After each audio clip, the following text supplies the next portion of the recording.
How I Became a Ghost, a Choctaw Trail of Tears story by Tingle. Chapter 15, The Bending Branch of Treaty Talk. I learned something else, Joseph said. Our leaders are with us. What do you mean? I asked him. Not every Choctaw is walking. Behind the lead wagons, there is another wagon. Choctaw councilmen ride in this wagon. It is not big enough for all of them, so some walk while the others ride. They switch out several times a day when someone is too tired to walk. They can't know everything the soldiers do, but they watch them.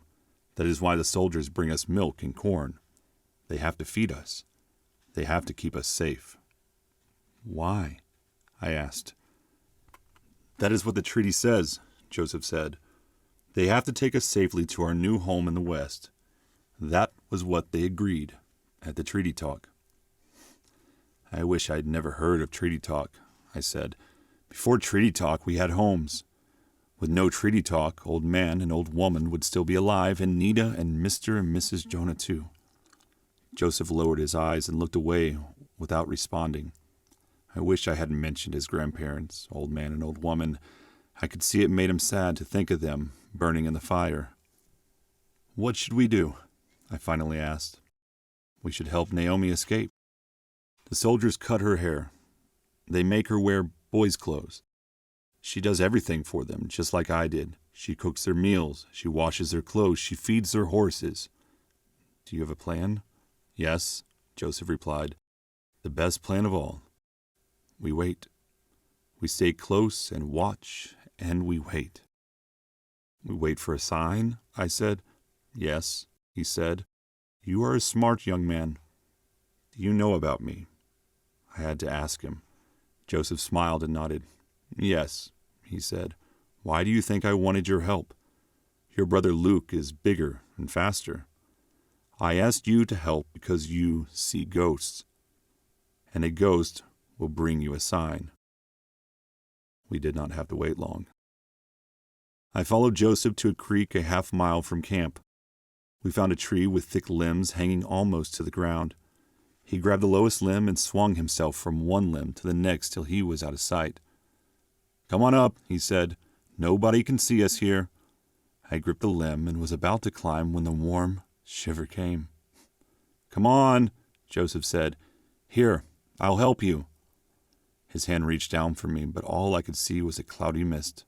Old man appeared before me. Isaac, I am worried for my grandson. You must warn Joseph. He must be very careful.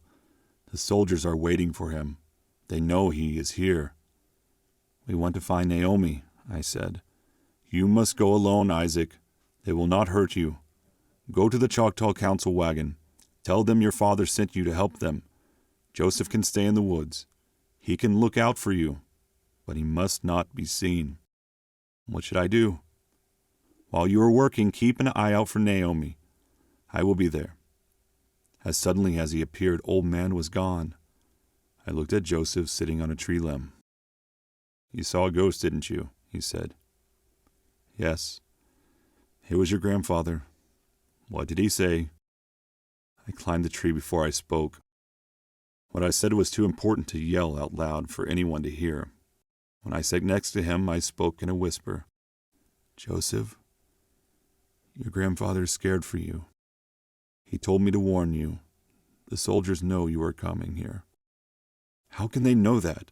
I don't know, but your grandfather is speaking the truth. He is a ghost. He sees things people can't see. We are going to rescue Naomi, Joseph said. Did you tell him that? I wish I could talk to him. Yes, I told him. He has a plan. I told Joseph about me helping the Choctaw councilmen in the wagon close to Naomi. I'll stay close as I can, Joseph said. Then he bowed his head and spoke in a quiet and serious voice.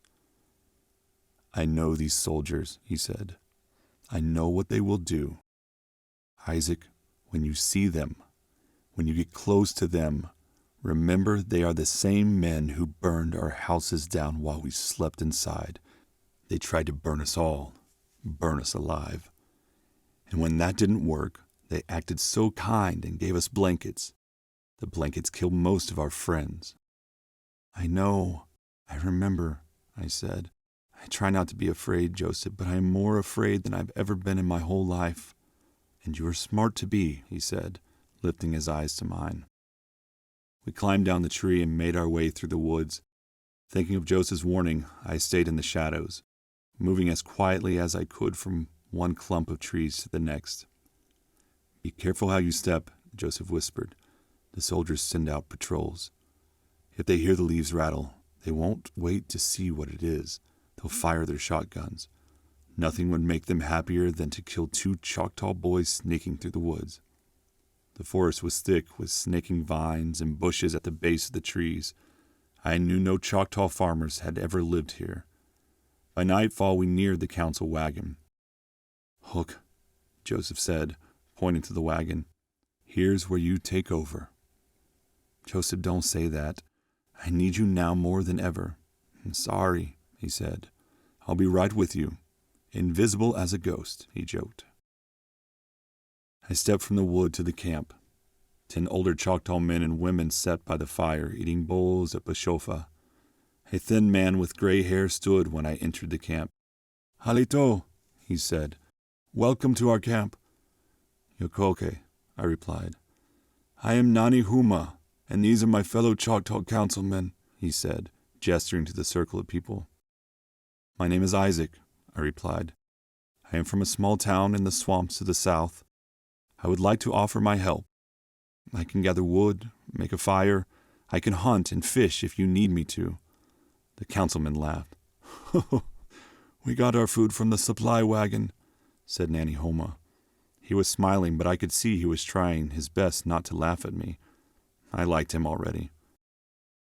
"Do you have family on the walk?" he asked. "Yes, my mother and father and a big brother." "They will be worried about you, Isaac," Nani Huma said. "You should let them know where you are." "My parents gave me permission to leave our camp," I said. I hated lying to Nani Huma, and although I hadn't really told a lie, I was not telling him the whole truth. I decided to tell him everything as soon as I could. "Isaac," said Nani Huma, "Yokoke for your kind offer. If you will wait by the wagon, we need to talk for a few minutes." I moved to the road and stood by the wagon. I watched as the councilmen huddled together. They spoke quietly, and I knew they were deciding what to do about me. After a few minutes, Nani Huma stood and waved. "Okay, Isaac," he said.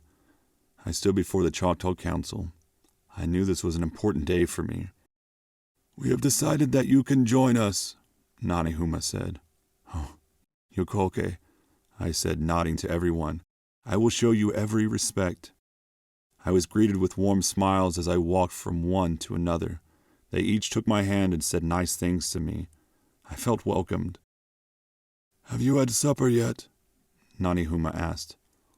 "Let me get you a bowl of soup," said a councilwoman. "Please," I said, "I am here to help you. Let me serve myself." The councilman laughed again, a laugh that let me know they were glad I was there. After supper, I took the bowls to the creek and washed them clean. I scattered the logs and put out the fire. I even helped a very old man to his feet. Nani Huma gave me a thick blanket. "You can sleep by the fire," he said. "If it rains, we have a small tent by the wagon. Climb inside and sleep by the door." For a brief moment, I wished everything was different. I wished I was not on a mission to rescue Naomi. I wished I were the helper of the Choctaw Council, not a boy who would soon be a ghost. Maybe I can be a Choctaw councilman someday, I thought.